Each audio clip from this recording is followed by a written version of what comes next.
जय Jagannath YouTube family केमती अच्छा समस्ते आशा करुच्ची समस्ते भलरे थे। आज आपण मानक आउ गोटे नुआ कहानी नहीं आसी। कहानीटीर ना हूँ जुईरू उठिला सब। तो चलतु कहानी को स्टार्ट करवा।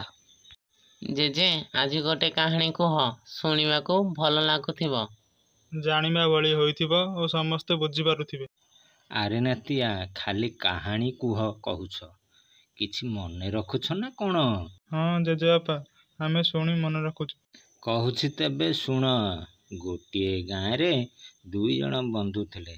जनक नाम हला राम साहू आउ जनक नाम थिला हरि साहू। से दुई जण जाक बेपार करती, जेउ आड़े गले सांग होई जाती, भल मंद मिसी करती। ये याकू साहाଯ୍य करे, सीए ताकू साहाଯ୍य करे, किंतु राम साहू बहु कृपण थाए। जेजे कृपण कौन? अरे शुणुनु कृपण पचारुछि। आरे कृपण कहिले लोभी स्वार्थपर, जाहाकू किछि दान धर्म करती नाही। दुई बंधु एई भली कथावार्ता होई चलुथिबा समय रे हरि साहू कहिला, भाई मोर परदिन 11:20 रे मो देह छाड़ी जीव, मु संसारू चाली जीवी। राम साहू कहिला, हरि भाई एईटा कौन सत कथा? बड़ आश्चर्य कथा कहूछ। तू कौन जौतिस ना कौन? नाई रे राम भाई, मते ठाकुर कहिछंदी। हऊ तेबे तुम घर को 11:15 रे मु जाई तुम घरे पहुँचीबी। सतरे तू मरिबू कि बंचिबू देखी आसीबी। राम साहू 5 मिनिट पूर्व पहुँची हरि साहू सांगरे कथावार्ता हेउथाए। परिवार लोक समस्ते जानती तांको बापा चली जीवे। जानिथिबारु आशीष तांको पाखरे जमा हेले। ठीक 11:20 रे देह छाड़ी गला।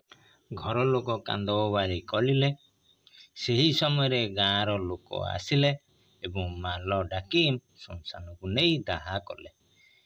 एहीपरी 1 मास होईगला। मासिकिया तार पुओ बोहू कले। प्रति मासेरे हरि साहू आसे तांको घर को खाइबा पाई। जेजेबापा मासिका कौन? ब्राह्मण आसी घर को श्राद्ध भली करी छंचा चाउल किछि खाई दक्षिणा नहीं जीव। एईटा हेउछि मासिकिया। अच्छा यही कथा बुझीगलु एथर ताले गप कुह। 4-5 मास परे हरि साहू भाविला जे आरे मोर सांग तो राम साहू, घर को जाई टिके देखी आसिले हुंता। हरि साहू गले सांग घर को।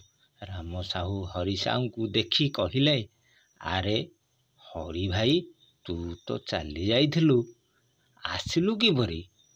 आउ भल अछु तो? हरे भाई भल अछि। गाँ ठारू स्वर्ग बहुत भल।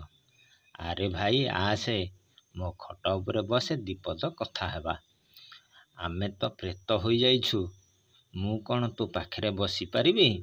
चौकीटे दे मु बसबी। राम साहू कहिला, हऊ भाई से जागाटा किपरि अछि? हरि साहू कहिला, से जागाटा भारी भल, खाइबा पीबा शोइबा सबु ठीक अछि। अच्छा हरि भाई मु टिके तो सहित स्वर्ग को जाई बुली आसिले हुंतानी? जेजे जेजे ए तो बड़ आश्चर्य कथा जे स्वर्ग को जाए से कोनी फेरे? नाई रे उला, से फेरे नाही।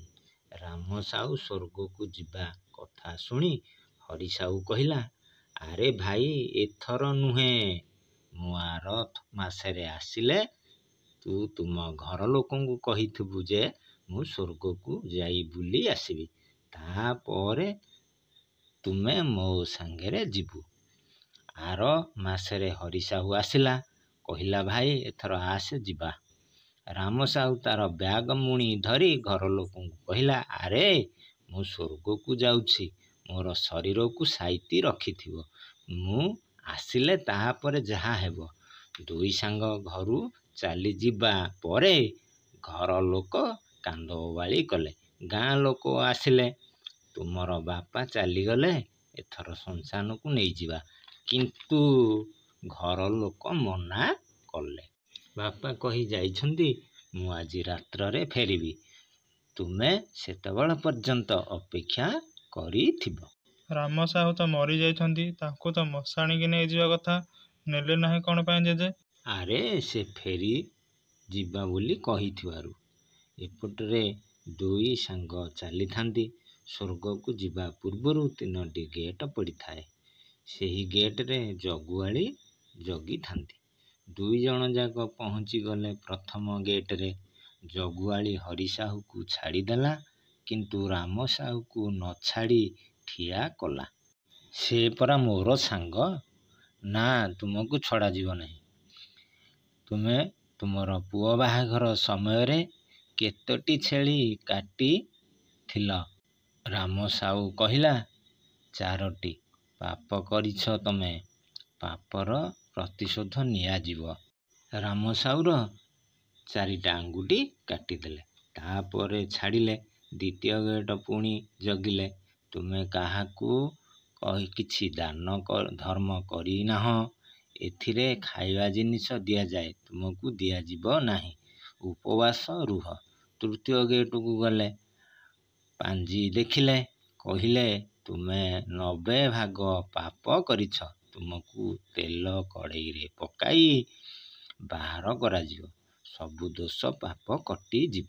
ରାମ ସାହୁ ମଙ୍ଗିଗଲା, ନହିଲେ ମୁଁ ଫେରିବି ନାହିଁ। ଗୋଡ଼ ହାତ ବାନ୍ଧି ତେଲ କଡ଼େଇରେ ପକାଇଲେ, ପକାଇ ବାହାର କଲେ। ସେଇଠାରୁ ରାମ ସାହୁ ବୁଝିଗଲା, ମୁଁ ଆଜିଠାରୁ ଦାନ ଧର୍ମ କରିବି, ଲୋକଙ୍କୁ ଖାଇବା ବାଣ୍ଟିବି। ଆଚ୍ଛା ଜେଜେ, ତାଙ୍କ ଘର ଲୋକ କ'ଣ 12ଟା ରାତି ପର୍ଯ୍ୟନ୍ତ ଅପେକ୍ଷା କଲେ? ହଁ ରେ ନାତି, 12ଟା ସମୟ ହେବା ପରେ 2 ସାଙ୍ଗ ଆସି ପହଞ୍ଚିଲେ। ବେଳକୁ ଗାଁ ଲୋକେ ମଶାଣିକୁ ନେଇ ନିଆଁ ଦେବା ବେଳକୁ ରାମ ସାହୁ ଉଠି ବସିଲା। ସେତିକି ବେଳେ ମାଲମାନେ ଦୌଡ଼ି ପଳାଇ ଆସିଲେ। ରାମ ସାହୁ ତାର ଘରକୁ ଆସି ନିଜ ଘର ଲୋକଙ୍କୁ ଓ ବାହାର ଲୋକଙ୍କୁ ବୁଝାଇ, ଧର୍ମ କାମ କଲେ ପୁଣ୍ୟ ହୁଏ, ସମସ୍ତଙ୍କୁ ବୁଝାଇଲା। ନିଜର ଭୁଲ ପାଇଁ ନିଜେ ହିଁ ଦାୟୀ ହେବାକୁ ପଡ଼ିଥାଏ।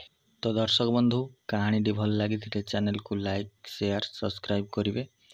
ଆଜି ପାଇଁ ଏତିକି, ରହୁଛୁ। ଜୟ ଜଗନ୍ନାଥ।